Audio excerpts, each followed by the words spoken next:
There are some things in life that just don't have explanations. I'm talking about those supernatural things you hear about, but never believe until they happen to you. And this is my true story. If it doesn't leave you with chills, then I get it. Dislike the video if you want. So, hunting's always been my thing.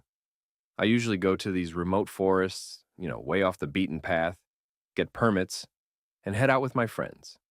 One day I managed to get permission to hunt chimps in this local forest, but birds? Strictly off limits. Of course, my friends and we had other plans. We thought we'd take a shot at hunting birds anyway. When we got to the area, we stayed at this little guest house in the village, just a small place. The locals there, they had this strange story, something they tried to warn us about. I'll tell you exactly what they said at the end, because it'll make more sense then. But their main warning was, if you see another person out there, don't let yourself be fooled. Just run. We all laughed it off, thought they were just trying to scare the city guys. So that night, around 11 p.m., we head out. I had my old rifle, my friend A had his, and our friend B had the gear, a flashlight and this whistle to lure the birds. It was a half-moon night, so just enough light to make the shadows feel like they were moving with us. We're talking, cracking a few jokes, really just focused on the hunt. But by 2 a.m., nothing. Not a single bird. It was like they knew we were there. And that's when things got strange. I started feeling it, like someone was there, watching us. We must have looked back a dozen times, but there was nothing. Just the trees, shadows, and silence. Then, around 2:30 a.m., everything changed. I was holding the flashlight, and I turned to ask B for the backup.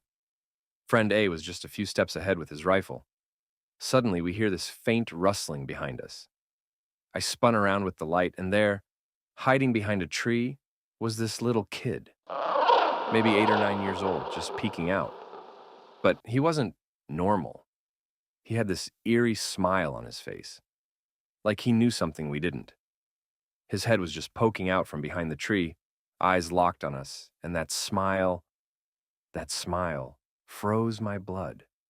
I can still see it, plain as day. My friend A, who was ahead, took one look and yelled, "Run!" And we did. I grabbed friend B's hand so tight I must have nearly broken it. And we just ran, stumbling and tearing through bushes like our lives depended on it. I didn't even look back. I was too scared to. We ran downhill toward where we'd seen some human paths and didn't stop until we hit the road.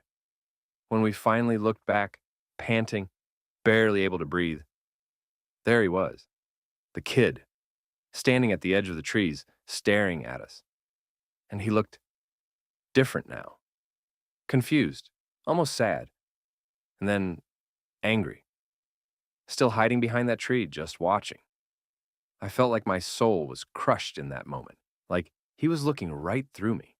We got back to the hotel, all of us pale and shaking, and when we told the locals what happened, they just nodded, like they'd heard it all before. My friend's arm was swollen where I'd gripped it, and I couldn't feel my own hand for hours, and that's when they told us the full story. A kid from the village had gotten lost in that forest years ago and never came back. They say his spirit still roams there, hiding behind trees, smiling at whoever's unlucky enough to see him. And when I looked out the hotel window, just for a second, I swear I saw him.